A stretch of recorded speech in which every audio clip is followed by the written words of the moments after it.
Hello, Kills. I'm Lawrence Stockton, and with me I have Stephen Ware, former member of the rap duo Double W. Stephen, you are aware that you are about to get the Stockton bump right now.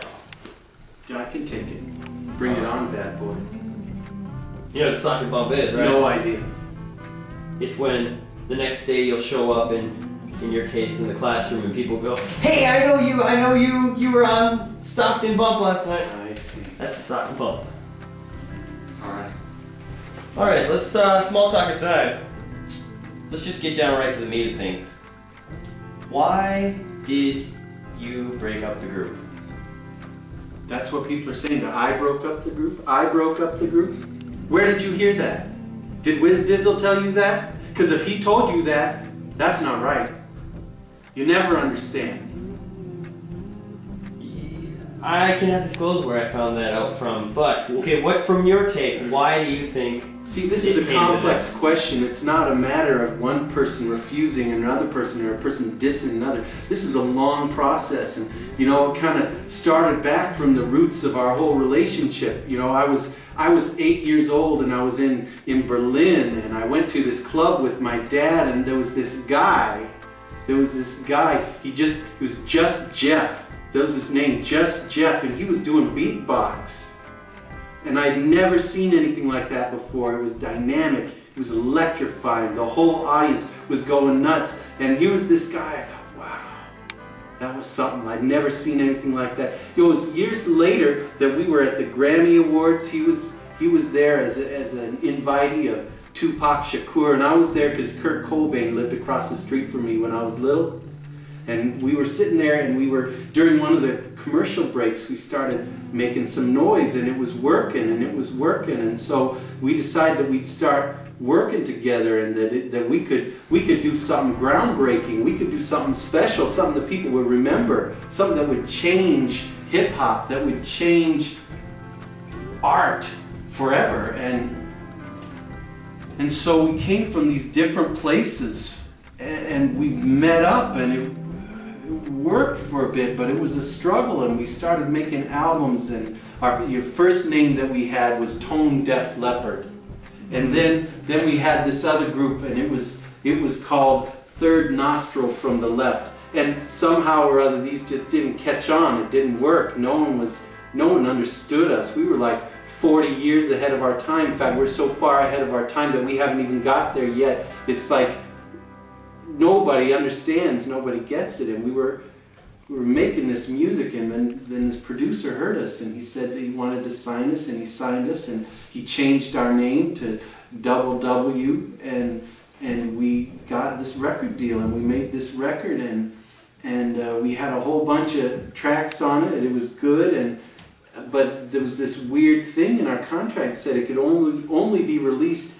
in countries that start with A, and we thought, well, that would be awesome because America starts with A, but then they said no, that starts with U, United States of America. So we had this record, and they would only play it in Albania, Algeria, Austria, Australia, all these countries that start with A. Azerbaijan, we were big there. We actually, on the Albanian charts, got one of our tunes up to number 23.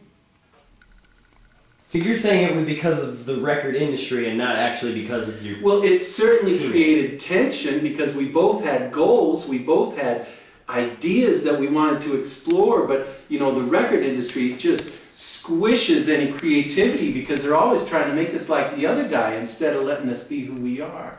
And we got that little taste of fame, and we came back, and we were in the middle of doing our next record, and we just clearly had grown apart. We were going different directions. We were not like this anymore. We were like this. And but which one is you between those two? This. Yeah, I'm this one. Okay. I'm this one, and he's over here, and I'm saying, like, we just had this hit, number 23 in Albania. We got to capitalize on this success. And so I was kind of caving in to some of the producers who were saying, go this direction. And Wiz Dizzle was just was just like, no, man, we got to stay true to the art. We got to stay true to ourselves. And he wouldn't cave. He wouldn't give anything. And so, you know, we were cut from our label. And it doesn't take long to get cut from your label before you know that you're just not going to make it. We gotta eat. We gotta eat. We gotta feed ourselves. And so he wanted to go one direction. I wanted to go another direction. And it's disappointing. You know, I don't talk to him anymore, but I still care about him. It still matters to me. It's the whiz dizzle. It's sad. The whole thing is sad. That leads me to my next question. Who's your favorite Beatle? My favorite Beatle? George Best. Drummer. Mm-hmm. Pre-Ringo. So, I mean, is there something against Ringo? I mean, a guy can hold a beat. He can hold a beat, but he can't comb his hair. That's true. Okay. Well, your latest album before the breakup was called White and Nerdy. Which one were you? Were you white or were you nerdy? Well, see, that's part of the irony of it all. That's part of the irony, is that I was both white and nerdy. And Wiz Dizzle was, you know, he's white on the outside. But if you've ever heard him exegete scripture, you know he's no nerd. He was just having fun. That was my story.